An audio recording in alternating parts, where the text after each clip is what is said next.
Brock Boeser scores a hat trick. Andrei Kuzmenko gets on the board. Let's start with Brock Boeser, who with 21 goals is now tied for with Auston Matthews for the NHL league in goals. And folks, it is December 13th. Yeah, it's pretty unbelievable. And when you look at the 2 goals that he's scored outside of the empty netter, to me, what stands out about this season is just the variety of ways that he's scoring. Any team that's pre-scouting him and going, how do we stop Boeser? How do we stop Vancouver?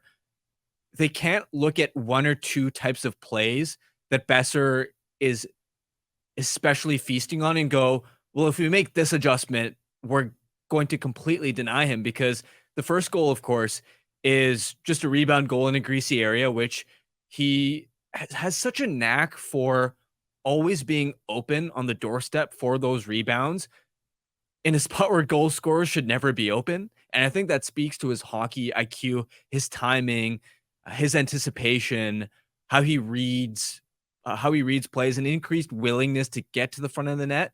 But then also the goal that he scored off of Quinn Hughes's feed, that type of snipe from distance, we haven't seen that a whole lot over the last couple of seasons. So when you have both of those aspects firing, not to mention he's created so many chances from the bumper in the power play, which he over the last month could have easily had more goals from that middle of the ice on the man advantage. He's just creating so many good looks. I mean, there was a stretch about 2-3 weeks ago where he was generating a ton of chances off the rush as well, and was unfortunate not to have, picked up maybe an extra goal here or there as well. It's remarkable how many different ways he's scoring. And outside of just the offense, he's also taken a massive step forward in his defensive play. Last season, as much as we want to talk about the lack of offensive output, Boeser's defensive metrics were the worst of his career. At 5-on-5, when he was in the ice, the Canucks were just getting shelled. And not just some of the worst defensive numbers in his career, but of all NHL forwards, when you look at how many shots, how many chances, how many goals against the Canucks were allowing, it felt like he was stuck in quicksand with the skating. There were a lot of turnovers from the defensive half wall, lackluster back checks. He wasn't able to win board battles anymore on the forecheck. He was sort of a liability in that sense. Whereas this season, it's been a night and day difference. We're seeing him go up against, alongside Miller, of course, the opposition's best players, hold his own in that sense. Even the setup that he had in the Minnesota game on Miller's goal, Höglander and Boeser digging the puck out on the forecheck, Boeser having the poise, the sense to find Miller in the slot coming off the bench. Those are the areas that are ensuring that his line is spending more time in the offensive zone so that he can actually apply some of his skills. I find it really interesting that you brought up that he's scoring in so many different ways, because I saw a few people on Twitter last night. I thought it was a fine point. It's a good point to make. They were saying we haven't seen Brock play like this for like 6 years. Since his rookie year was the last time we saw him score like this. And I mean, I would disagree to some extent. He's only 8 goals off of tying what he put up in that rookie year, where he would have hit 30 if he hadn't had the awful back injury that ended his season prematurely at 62 games. 29 goals in that season. He's already up to 21 through 29 games. Just another chance for me to point out that I told everybody in August that this guy was scoring 30 this year. Even I didn't expect this. I just thought he was going to finally hit 30. The thing that I want to hone in on is in that rookie season, he wasn't technically scoring like this. That goal, and Viper, actually, there's another good take from Viper in the chat, pointed this out, and I wanted to highlight this.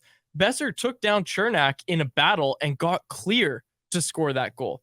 He didn't score goals like that in his rookie year.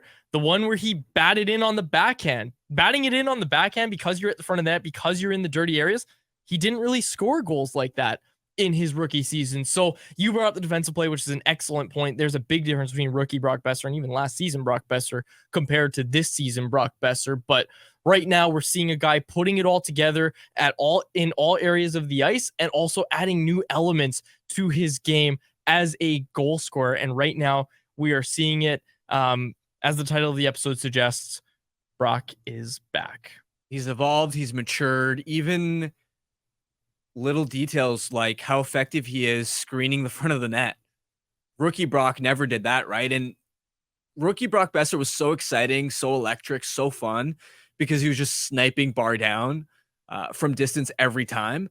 But as we saw in his sophomore year, that's not a sustainable way to score on a night in, night out basis, because once teams recognize it, hey, this guy's got a really good shot, they get the playbook on you, they see some tape, they're able to adjust and take time and space away from you. And I remember having conversations with Brock in that 2019-20 season where he said, yeah, the time and space I would have to let my shot go in my rookie season, I've never had it again since. And so to me, it's really impressive that he's found a way to, in this season, top that goal scoring pace, considering how much more difficult it is to find that time and space. He's having to sort of improvise. And again, I think he's evolved so much in terms of how many looks he's creating from the inner slot, in and around the net, doing the dirty work. Canucks Conversation with Harmon and Quads every weekday at 2 p.m. Be sure to check it out on the Canucks Army YouTube channel. And if you missed it, go check it out on your favorite podcast catcher app.